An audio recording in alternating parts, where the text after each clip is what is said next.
Welcome, everybody, to part 2 of our Big 12 Conference previews. Targeting winners, I am Darren, up here in, once again, chilly New York State, joined by Pete, back in the States. How we doing, man? You adjusted back to being in America, or not yet? No, I'd like to leave. I mean, it's very expensive here. It's kind of cold here, although it's actually kind of nice today. But yeah, I'm ready to go back. But I am back in Michigan. I'm back here for, getting ready for the season and all this good stuff and these previews. But yeah, excited to be here. Excited to do this one. One of my favorite teams is in this group, so I'm excited to talk about them. And thanks to whoever invented the alphabet, we will be saving them for last, which is a beautiful thing. You might notice we are down one. Tim a little bit under the weather, but in true team fashion, he set up all these graphics for us, put them in order for us because Pete and I technologically are like nursery school age. So hopefully our content will be good because me trying to figure out these slides is no doubt going to be a train wreck. But in true degenerate fashion, Tim did fire off a bet, and we will get into that later on. So you ready, man, to knock out the last half of this conference? Let's do it. All right, man. Let us start with the Kansas Jay. And again, these odds, Tim made these up. He is in Florida. The only app he has access to is Hard Rock. We got some FanDuel numbers here, so if there's a big difference, we will let you know. For right here, Kansas plus 3,000 win the conference. FanDuel does have plus 3,500 if you feel like betting them there. Over under a win total set at 5.5. Pete, what do we think about the Jayhawks this season? Yeah, I mean, it's a team that has been relatively solid, and I would expect that to continue, right? They're not really sneaking up on anybody. Not that they're world beaters or anything, but they're a pretty solid team. They're dangerous. You know, playing them at any time can be absolutely concerning, especially at home. So they are well organized. I mean, I like the coach. I like the way he keeps this team structured. So I do like the team. What I don't love so much is that schedule can't be right. So it's got Utah twice in a row from October 3rd. Looks like we got an 10th. Extra line at the bottom there, but yeah. If they play out Utah twice in a row, they're going to lose both games. But, I mean, that's probably not going to go well for them. But what I really don't like, I think this is actually a pretty decent team. I mean, I think they're solid. I like the coaching. I like the structure. I think their overall depth is pretty good. I do not like the schedule. I mean, other than the beginning, fine. But after that, I memean, at Utah, that's a problem. We talked about Baylor last time. That Baylor's going to be a problem. I think at TCU could be a problem. I'm not to tip my hand too much, but at Rich Rod could be a problem. At Oklahoma State, which I'll talk about when we get to them, could also be a problem. So I like the team. I hate the schedule. I think these road games are a real problem. So that 5.5, I mean, I toyed with it. I kicked it around. I was like, where can I find 6? And I really had a problem trying to find 6. That was the issue. I think the schedule is just tough. For a pretty solid team. They're not great, but they're a solid team. So that's my thoughts on Kansas. I would bet them if their schedule was better, but the schedule is just not really leaning into it. So those are my thoughts. Yeah, this is a team that historically on the road is not very good defensively. The last 3 years or so, they've given up just under 27 points a game. There's been no improvement on that side of the ball. A lot of defensive production returning. So I'm not really sure if this defense is going to get any better. And obviously, offensively, this team went as Jalen Daniels went. And now he's gone. So I would expect a slight regression from them offensively. And you had mentioned this schedule. I mean, all 5 of those road games, they're so easily losable because you don't know what you're going to get out of this offense. Throw in a non-conference game there against Missouri, and then that overseas game, London against Arizona State. So this is basically just to break it down again, like a 5-year-old is like, well, they were average. The last 2 years they were a 5-win team with Jalen Daniels. What are they going to be without him and with this schedule? I don't know. Yeah, it's not good. Yeah. Yeah. So I'm predicting a rough season here for the Jayhawks. DraftKings thankfully came out with some win totals yesterday. So if you do like the under at 5.5, like I do, you can get a very nice and juicy plus 145. So I'm rolling with the under here on the Jayhawks, 1 unit, under 5.5 wins. And obviously no interest in the conference title because I don't see it. I mean, On that schedule, I mean, I love that bet because I really don't see 5 wins there. So I think you're safely not on something, safely under. But yeah, unless they come out and somehow they're world beaters, which we don't expect them to be, this is just not their year. That schedule is brutal. I didn't even talk about at Kansas State, which is brutal as well. So Yeah, yeah, I mean, forget that's about it. we're going to get to them in a second, and they seem to be an up and coming team. Everybody likes the head coaching hire that they made.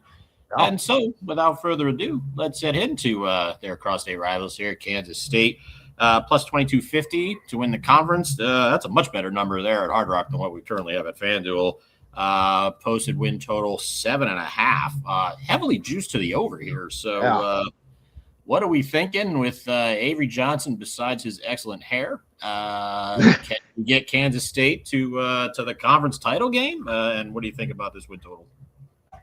Man, I mean, that's for a new coach, a whole new structure. That's pretty lofty.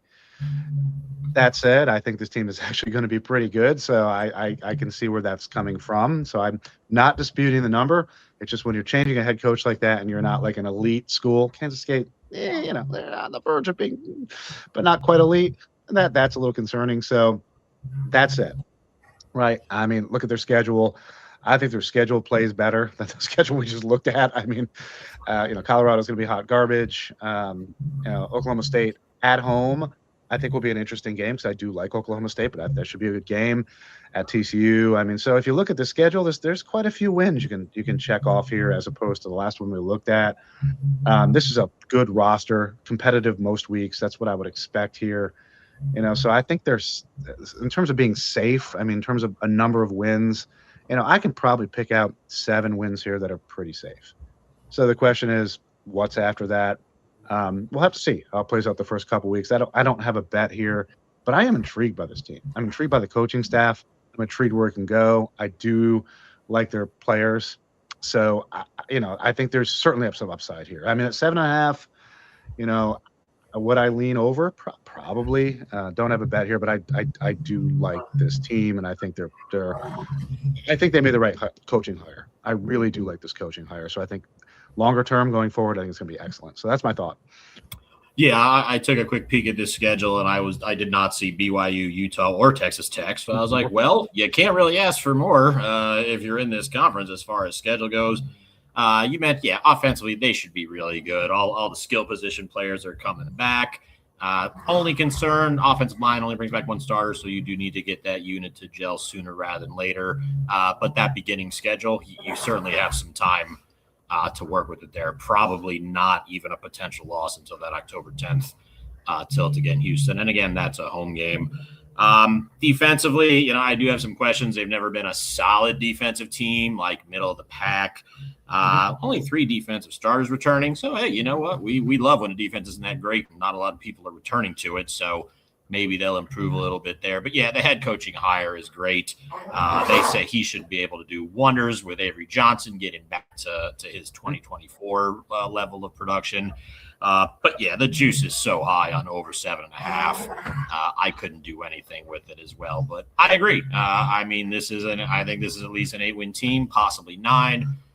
Potentially playing in the Big 12 title game. There's a group of maybe like 5 or 6 teams that I think could potentially meet or even replace Texas Tech should things fall apart for them. But yeah, I lean to the over as well. I have no bet here because that juice looks like minus 162 at FanDuel. Yeah. That's way higher than I want to go. So, all right. So, yeah, we do both like Kansas State. But, yeah, if you want to go over that win total, wouldn't blame you. But, yeah, juice a little high for us here.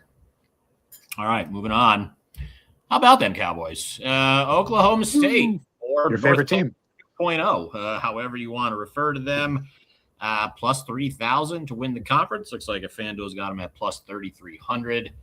Over under set at 5.5. This is a FanDuel, at least. This is heavily juiced to the over here. Oh, yeah. 1-11 last season. Probably not doing that again. Is this team getting back to a bowl game? What do you think? That's a good question. I mean, you spent 2 years of therapy after betting on this team a couple years ago. So, coming around, I'm sure you're feeling maybe slightly better. I don't know if there's a team of therapists working you through that, but it's probably okay. 5.5 wins. I mean, I love the over here. except you already mentioned it. The juice is just absurd. I mean, from the FanDuel side, I think it's like 164. Yes. Even DraftKings like 140 or something, which I still think is pretty juicy. I like this team. I really, really wanted to bet them here for this over. I just don't like the juice. The juice doesn't make any sense to me. I like the coaching change. I like what they're doing here. I think that this is a team that could be on the ascension here over a couple years. I think that the schedule plays in pretty well for them for that over. So there's a lot of factors in play here that would suggest, a team that's going to be on the ascent, good coaching staff, decent player structure, schedule plays in really well for an over. And there's a lot of very positive things here. So obviously, so where's the juice? I mean, it's speaking to all that, right? It's seeing the same thing we are, which is, yeah, there's a lot of opportunity to the upside here, and you're gonna have to pay for it. I mean, you're gonna have to eat that juice if you want to. So I didn't feel that good about it. I really didn't. I mean, I like it. I think this team is good. I think that there's a lot of upside with this team. Honestly, I went through the schedule, just looking through like all the games here. I mean, early on, I think they can get 4 wins pretty easily here if you look at the schedule, right? Tulsa, Murray State, UCF, and Colorado. Likely losses, there's 4 of them here, right? Oregon, Iowa State, Kansas State, and Texas Tech. So this leaves you sitting at essentially 4-4, right? Theoretically. So what do you need? You need 2 out of 4 to get over. And that's West Virginia, Houston, Arizona State, and Kansas. Can they win 2 of those? Yes, they can. Are they going to win at Rich Rod? No, they're not. But could they win 2 of the other 3? Yes, they could. So is this a team that could absolutely get to 6 and over? Yes, I just don't think the juice is worth it. So that's my thought here. You're up. Yeah, actually, I kind of took a peek at the other way because, once everybody from North Texas went and as soon as Mestmaker committed there, I just feel like that juice is so baked into all the hype. Hear me out for a case for the under. Okay. At plus 134. And the juice is the only reason I thought of this. Well, sure. It's intriguing at that number, right? Yeah. I mean, now offensively, yes, they're going to be a million times better. They probably had the worst QB room in the country last year. So obviously they're going to be 100 times better offensively. Yes. Defensively, this team stunk last year. Okay. Nobody in the Big 12 gave up more points than them. Only Colorado gave up more yards than them. And fine, you want to bring over your entire North Texas team. They kind of suck defensively also. So you had talked about those 4 swing games. West Virginia could certainly be a loss. Oh, yeah. At Houston could certainly be a loss. You don't know what Cutter Boley and Arizona State are going to look like at this point. I can't totally say that this is a 6-6 team. I mean, yeah, they should beat Tulsa. Yeah, we all know they lost to Tulsa last year at home. Yeah, they're going to revenge game. They're going to pummel them. They're going to win. Tulsa would be a revenge game, but I mean, Oregon in non-conference, that's probably not going to go well. At West Virginia, I mean, you look at that left column. They could easily have 2. Yeah, they could be. Where they got Tulsa, Murray State, UCF. They could be 3-2 going into the second half of their schedule.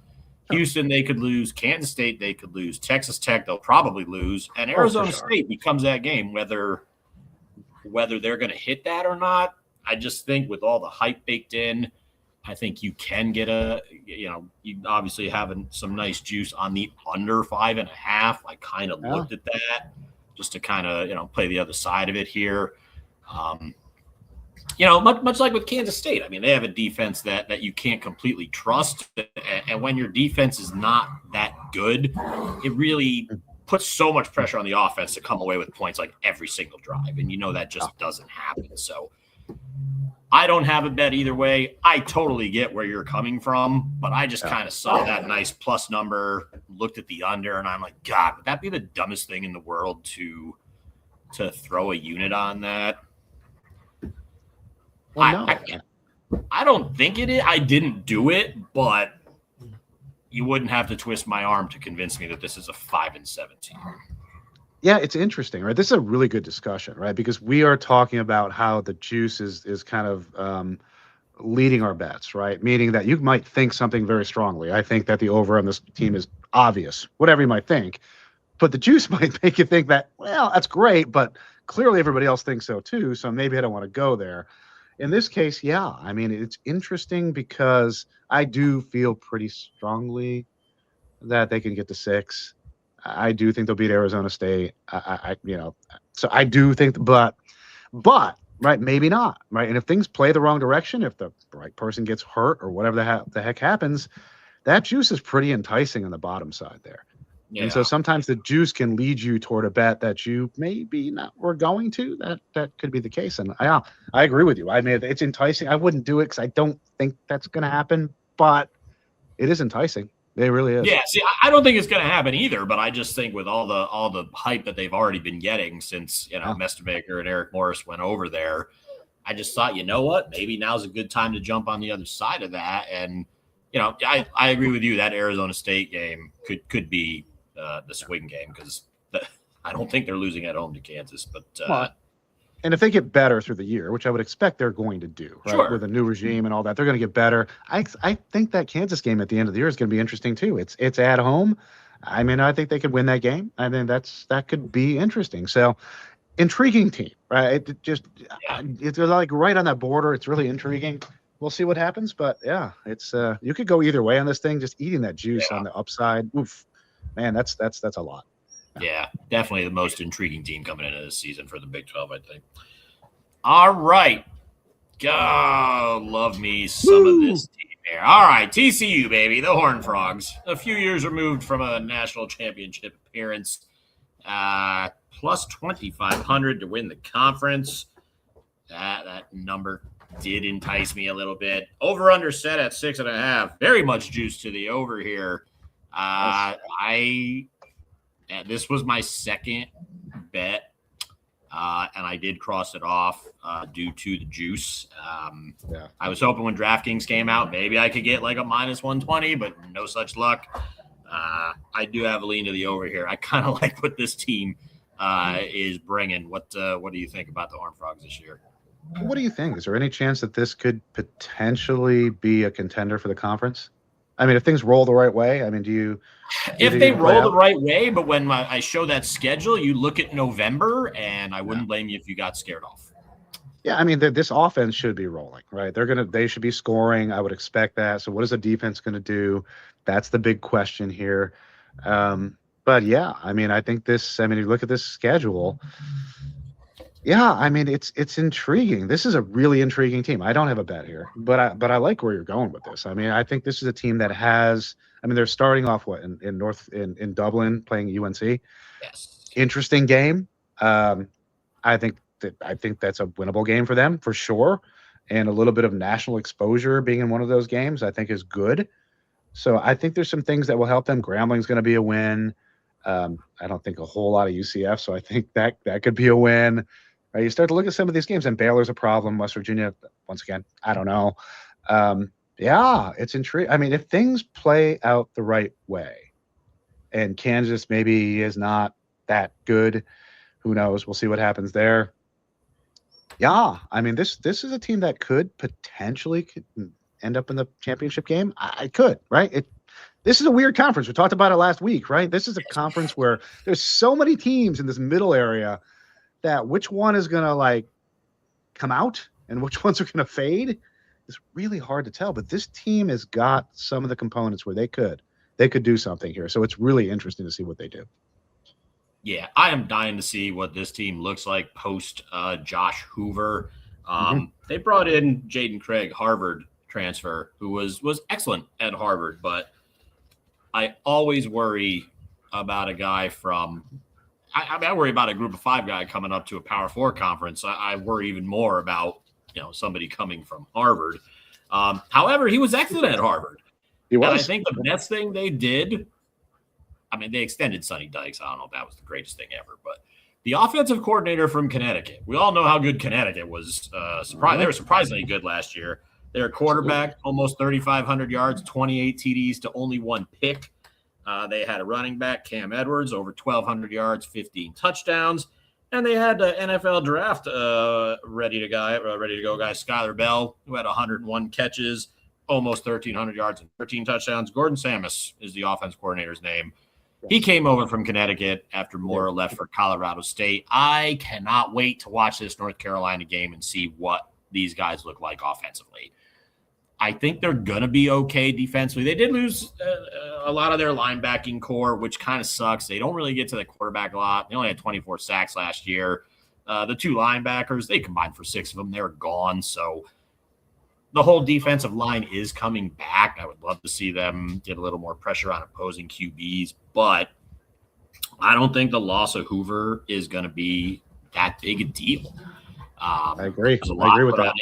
Yeah, I mean they've got some nice skill pieces to work with here. So, but then I got to November. Yeah, well, that's tough. Right? That's tough. Because I was going through the schedule just like you. Wow, they could be undefeated going against BYU. BYU always struggles when they go to TCU. So as much as we need them to win that game for our future bets, it wouldn't surprise me if BYU struggles there. But then, I agree. The road game against Bear, like you said, could be tough. The West Virginia that game second half. Tough. Wow. Yeah, I mean, at Arizona is going to be tough. Kansas State and Utah is going to be tough. At Texas Tech is every one of those games is tough. I mean, yeah. It's like, can the season end on October 31st? That would be great. But like you said, can they win one of those home games? Kansas State, Utah? Could they go to Arizona and win? Maybe. Yeah, maybe. Yeah. I don't discount that. Yeah, they certainly could. They have the talent to do it. I think they could, sure. So it's interesting but that second half of the schedule is just rough. I mean, that's the issue with TCU. I wouldn't want that schedule. That scared me away. Like I said, Jaden Craig supposedly good, but I always just started thinking negatively. All right, well, if you were that good, why is it now you're up to this level? Some school should have got you well before that. So we'll see. I mean, we remember Tim's favorite player. What the hell was his name? Gio Lopez. He went from a group of 5 school to the ACC, and he was a disaster. I mean, that did not go well. No, that went very, very bad. Now, this guy coming from Harvard, he's going to be smart, you would think. So I would think the smartest guy on the field. Right. I would think he can read defenses. I would think he can do some of those things, which Gio clearly could not do last year. So at least that, right? If he's got a decent skill set, which he does have, if you go back and watch his tape, he's a good player, and he brings that with him. I mean, in the right system, I mean that could work very well, right? I mean, just let him get the ball out quick, put him in a position to be successful, which I'm hoping they do, and he very well could be. So I don't know, we'll see. Yeah, there's a lot of nice games on week 0 actually lining up, but for the purposes of this this show, and man, I cannot wait to see the TCU UNC game, because that's gonna be fun. My feeling of UNC is the same as last year, dumpster fire. So we'll see how that goes when we're not there yet, but I think they can go in there and just pummel UNC. I think they're very capable of doing so. So we'll see how that goes. All right, moving on, halfway through. Do we even need to discuss this? I mean, they're like minus. What happened to my? There we go. They're a favorite by 100 miles at least. 120. Jeez, god damn! And this is even worse at FanDuel. It's like minus 140, I think, to win the conference. Win total 11.5. If you think they're going undefeated in the regular season, you can get nice plus money on that. So there is that. Right. I mean, they dominated the portal again. They lost a ton on defense, but replaced a fair amount of it. They weren't really good at the quarterback position. They obviously addressed that with the best quarterback in the portal, depending on whose rankings you use. Offensively, they should be better. Defensively, they may be not as good, but they're still going to be better than the majority of the teams in the conference. This schedule is pathetic. There's no BYU, Houston, or Utah on it. Arizona comes to them. God, is there? I mean, are these guys a lock for the title game? At worst, I don't know. I mean, in the conference, sure, probably, but is that number right? 11.5. Yeah. Man, I don't. I mean, I am so much has to go right. I mean, but it's like, obviously, there's no point. We're a betting show, right? There's no point in betting on them to win the conference. It doesn't make any damn sense, right? There's no money to be made. It doesn't make any goddamn sense. So forget that. That over under. Okay. Go. You have their schedule. 11 and a half wins. They got to get 12 wins to go over. Yeah, who they lose? I don't like that. I think there are losable games. Not that their schedule is all that ridiculously difficult, but there are losable games here. They're going to Baylor. They're going to Oklahoma State. Yeah, they're playing West Virginia at home, so that's probably a win. But whatever. But still, I mean, could they lose to Baylor? Yeah, they could. At Baylor, could they lose to Oklahoma State on the road? That's possible. Yeah. TCU, if they're good enough at the last game, could they win that game even there? Maybe. I don't see a clear path to 12 wins here. I mean, so if I was going to bet anything with Texas Tech, it would be the under. I just think they're going to stumble. I don't think they're that consistent. I don't like the way they played later in the year last year. I don't think they stepped up what they needed to. So I think there are some issues with this team structurally. I'm not sure what the hell that is, but if I was going to play anything, I'd play the under here because I think they will stub their toe. And all they need to do, because it's 11 and a half, is stub their toe once. And I think that's probable. I think those 2 weeks, November 14th and 21st, those 2 games in a row is tough. Even for a team this good, that's tough. Coming out of Oklahoma State, even if they win and go to Baylor and have to perform at Baylor like that, I think is challenging. I think that's a potential problem. So I like the team. Obviously, they are the far and away, leader in this conference. Their schedule is not that difficult. Not a big surprise that they're the far and away leader. But if you're going to bet anything, the over-under, I would consider the under because I think that is interesting. Those last 3 games, are they going to win all 3? I don't think they will. I think they'll go 2-1, and that could lead to that under. So that's where my thought is on this. Yeah. The only issue I have with that is the under is so heavily juiced because over 11.5 is plus money. Once again, right? Yeah, because the number's so high. What would 11 you think about this? What would you think about betting them to actually win the conference? Like Hard Rock, we show is minus 120. FanDuel's minus 140. I don't have DraftKings up. I don't know what that is because we know as we get closer to the season, your magazines are going to come out. There's going to be more preview shows. It's going to be a Texas Tech Love Fest. That number could get worse. Now, you could be looking at some 150s, 160s. If you have access to Hard Rock and you wanted to jump on minus 120 right now for the conference, I mean, because of the juice, it makes sense, right? Because this is the expected winner of the conference. Right. I just don't like betting on expected winners because there's so much pressure and everybody's aiming at them. And to me, that's just a recipe for disaster. So, yeah, the juice makes sense. Winning the conference, obviously, everybody's got them. Obviously, is a favorite by far. But I don't like the betting angle on that at all. It just, I don't know. This is the non-bet to me with this team altogether. Yeah. I I agree. I'm just saying, because if you remember last year, everybody was like, Clemson this, Clemson that. And every week, the juice on Clemson to win the conference got minus 120, minus 130. And they were a train wreck. So I'm just thinking if you want something where you don't want ridiculous juice, maybe grab that minus 120 and just. That's not bad. That's not bad. That number's not horrible. I can't touch this team, man. I mean, something happens to Sorsby. You have just like one fluke somewhere. And that November schedule is very tricky. So, I better places to put your money, right? We have so many teams and so many opportunities to bet here over like the next 6 months, whatever, 3 months, whatever, 4 months, 5 months, whatever it is. We're going to be talking about all these previews. There's so many better places to put your money. I just wouldn't put it here. I don't see the upside here. Yeah, everything needs to go right, and that's just not. You don't need to sweat that out every week.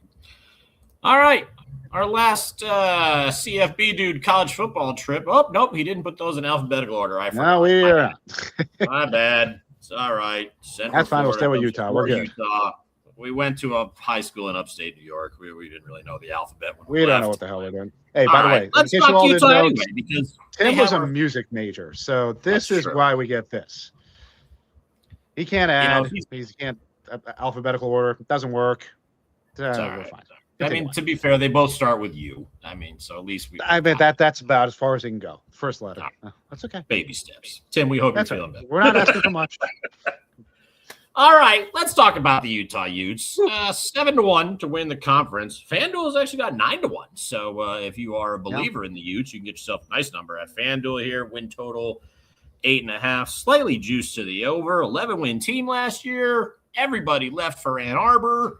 I have doubts. What say you?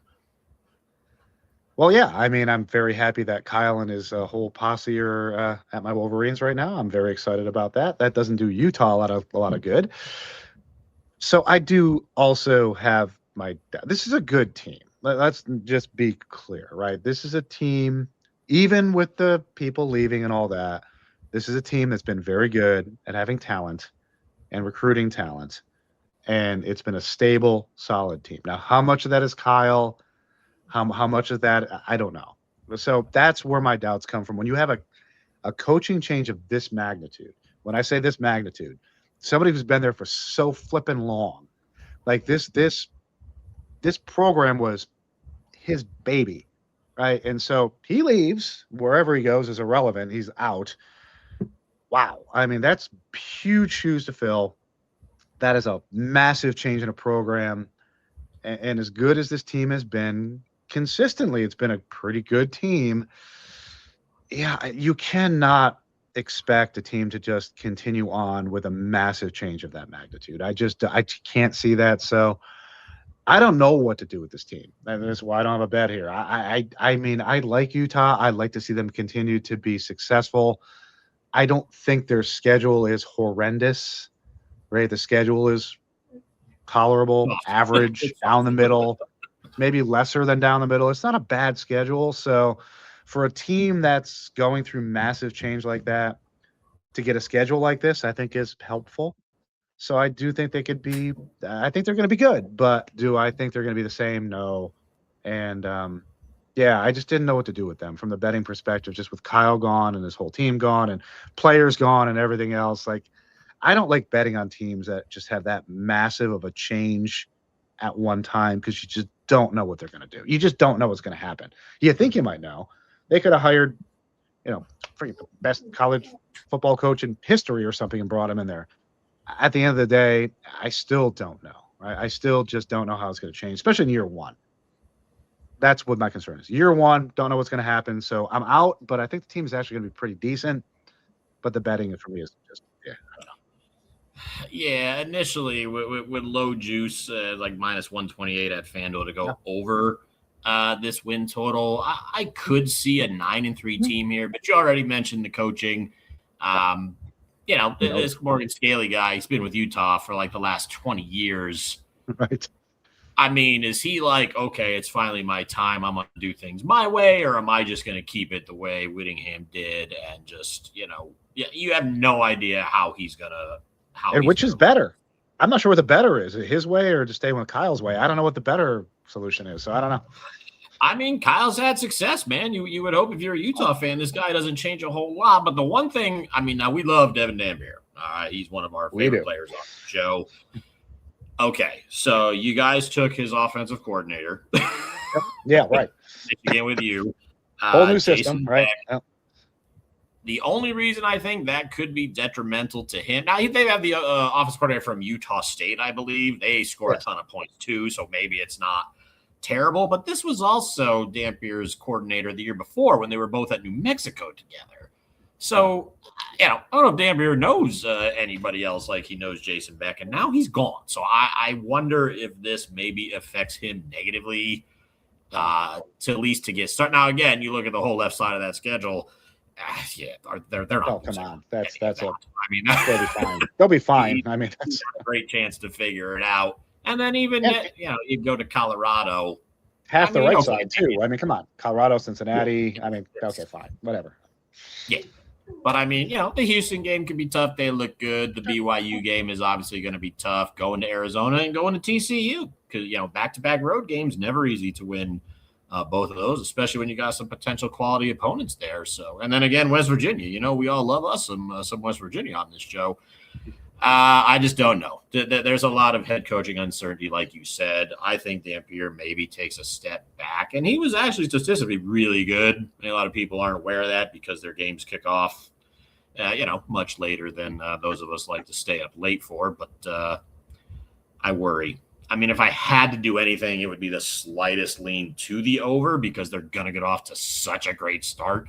I agree. Yeah. But And the schedule leans into that, right? The schedule speaks to that. And I don't know how you feel about like they had this guy as the head coach in waiting, and then I guess they kind of I don't want to say forced him out the door, but like I mean, if you were, and he's never head coached before, so it's not like he's got experience doing this at any other level anywhere else.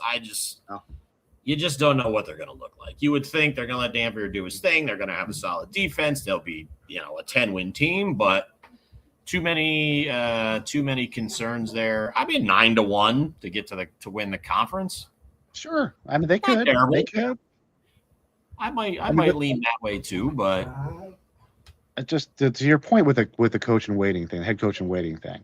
Show me 2 or 3 examples of a head coach in waiting that has actually taken over the program. There's been a bunch over the decades, right? That has truly been what people expected, right? It's truly been somebody who takes the program and takes it to another level. There's not many head coaches in waiting that have done that. Most of them have unfortunately failed, right? So it's hard to bet on a head coach in waiting when just the numbers themselves, the statistics lean against that. They would say that most head coaches in waiting, turns out when they become the head coach, are not head coaches. They're coordinators. They shouldn't be head coaches, and the whole thing fails, right? That's what happens. Look at my friggin' school, Sharon Moore. I was going to say Sharon Moore. Right? Bring out Sharon Moore, right? He just got sentenced to 18 who we months actually said deserves a chance because, we and did say I do. I think these guys deserve a chance. So I'm not saying they don't deserve a chance, but the probability, if you look at the statistics, would say most of them fail. Because just most of these guys are just not head coaches, right? They are guys who are good supporting cast members who play well with the head coach. And so I don't know. I'm not saying anything bad about the guy. I don't know enough about it at this point, but from the betting perspective, that concerns me. Like, I just would not bet on that because I just don't have enough information to bet on it. Yeah, I agree. I'm going to avoid them. I'll still love watching Devin Dampier, but yeah, I don't think they're getting any. Sure. All right, now the last place where the targeting winners team went to watch a college football game. Yes. In October. Hey, that was Central a fun Florida. Stadium, by the way. That was a really cool place to watch a game. Yeah, I enjoyed it. It was nice. We all got a nice little sunburn, but you're going to do. No, I'm just saying for the people listening, right? If you want to go watch a game somewhere, that was not a bad place to watch a game. The stadium was really cool. It wasn't big. Yes, it was. People were really friendly. It was small enough where you felt really comfortable. It was cool. It was a good place. All right. Well, Hard Rock's got them at plus 5,000 to win the conference. FanDuel, a little more confidence, plus 4,500. Win total 5.5. Heavily juiced to the over here. If you're a FanDuel player. This just comes down to you have Alex Grinch as your defensive coordinator and Scott Frost as your head coach. Can I trust them? And the answer is no. That's exactly it. Like, Scott Frost is still the head coach. Is the head coach, right? Then no. Then again, this is Scott Frost at a place he probably should be coaching. Right? His other job that he was that was over his head, just not where he should be. This is where he should probably be coaching. This makes sense for him. So once again, I don't have enough information to know what Scott Frost does in a different place as the head coach. I actually like the guy. I like Scott Frost. I like what he says. I like his approach. I like it. I don't know if it translates into wins here at UCF. I don't know.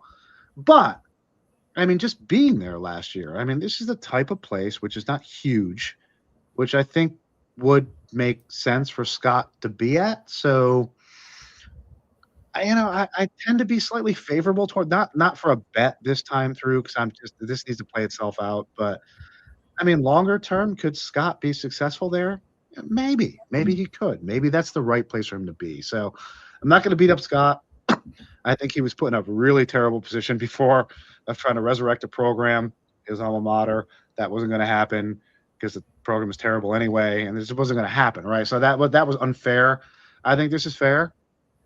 And what's the win total? 5.5. Was it 5.5? 5.5.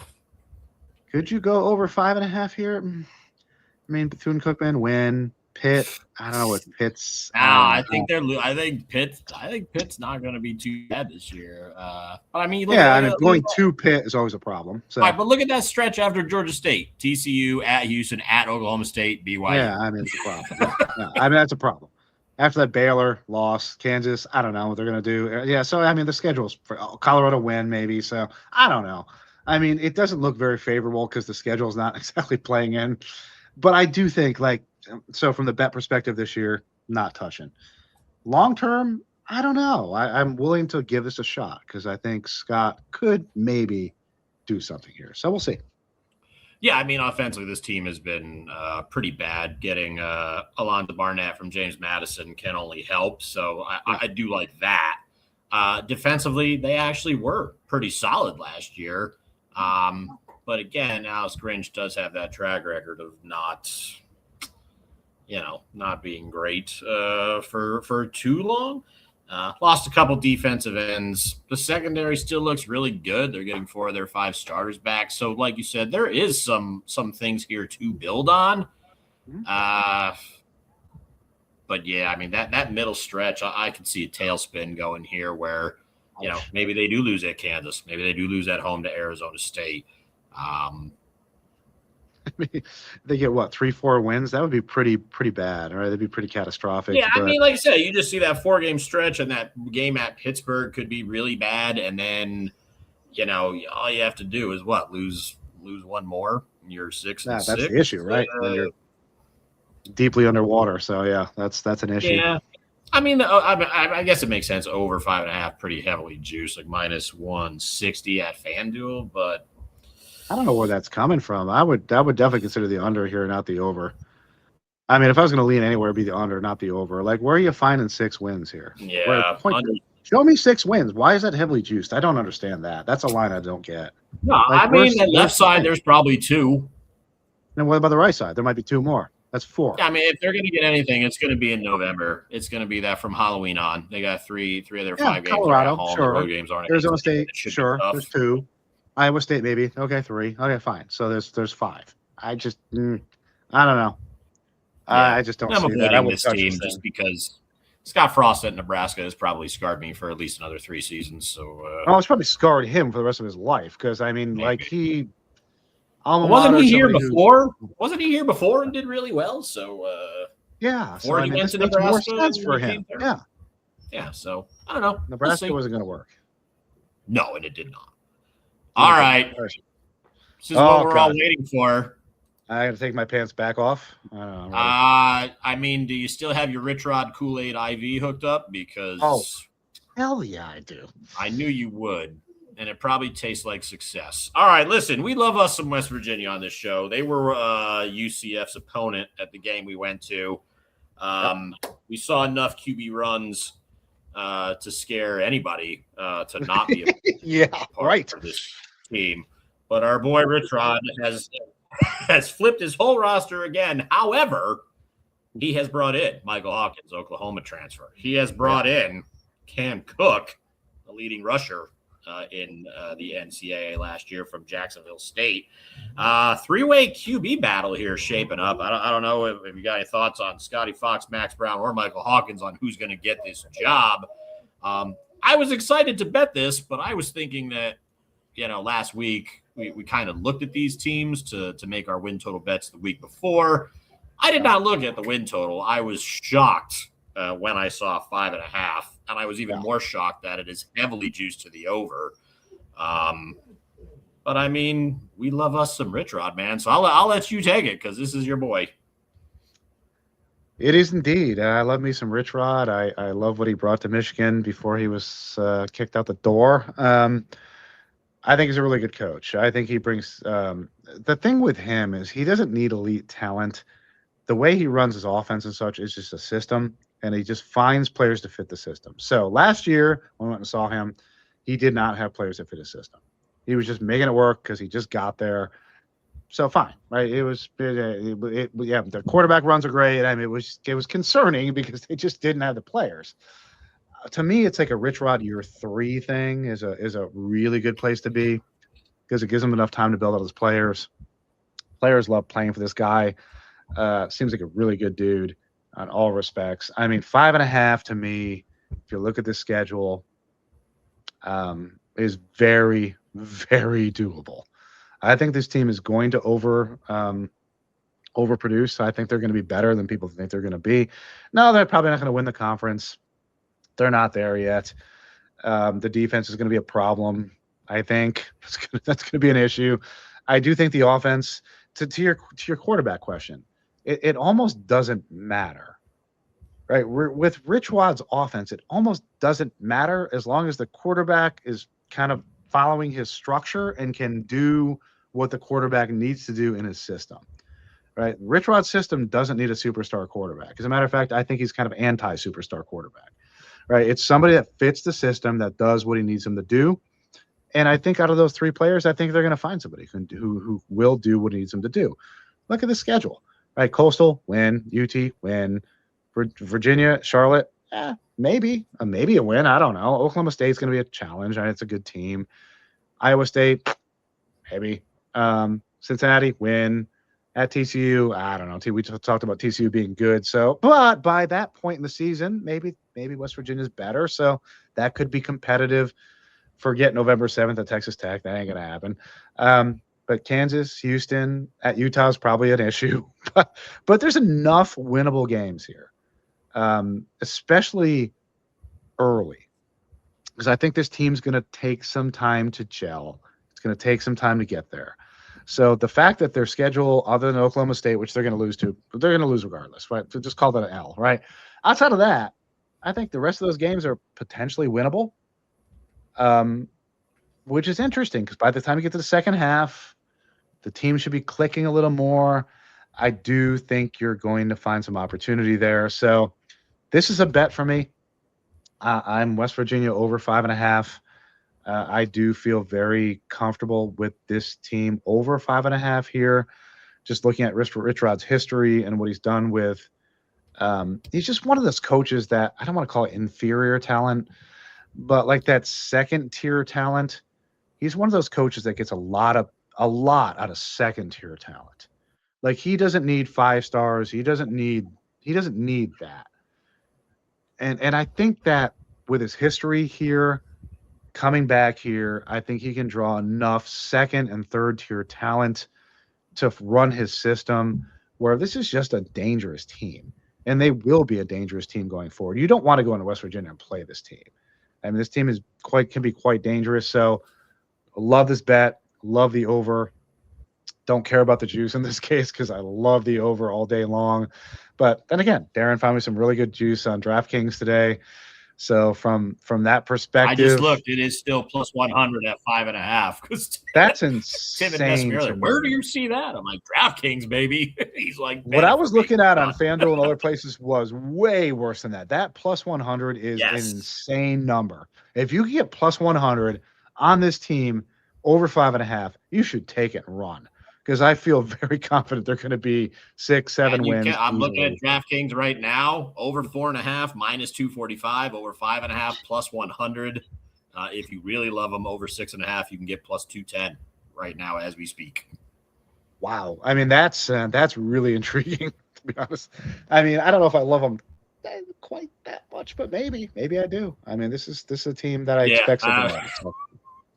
All right, I don't love them that much, but I do love me some Cam Cook. I was telling you before we start, that dude could steal a game or 2 on his own. Yes. And like you were talking about, it might not matter who the quarterback is. I could see a scenario where Rich Rod's got, because he ran that seriously up-tempo offense at Jacksonville State. He could have packages for both Scotty Fox and Michael Hawkins. He'll run 2 or 3 quarterbacks through. Just keep cycling through, right? He'll do that. He doesn't care. Yeah. As long as you can turn around and hand the ball off to Cam Cook, you should be fine. But I can see them keeping up with Oklahoma State. I can see them beating Cincinnati. I can see them beating Kansas. I mean, it feels weird to say, but that Virginia game could be could be the one that determines it. Because it could be interesting. It could be a really good game. Yeah. No, that should be a great game. Yeah. But yeah, I see. Like I said, I saw that 5.5 like the day after we had recorded last week. So I had my notes on West Virginia. I'm like, oh, Rich Rod's doing Rich Rod things. I'm like, I think it was only like 3.5 last year. I'm like, dude, give me 3.5, even 4.5. I am pounding the over. And I saw 5.5, and I'm like, all right, no bet. Just like, that's way higher than I thought. But yeah, I mean, you cannot doubt Rich Rod. He's one of the coaches in this conference that I would trust, along with maybe Kenny Dillingham and maybe like one or two other guys. Yeah, sure. There's a couple others, sure. All right, so Tim and you both got a little DraftKings. I got Tim's bet in for him today, over 5.5 plus 100. Still available as we are sitting here recording. So if you agree with Pete and Tim, get to DK, get that locked in. All right, man.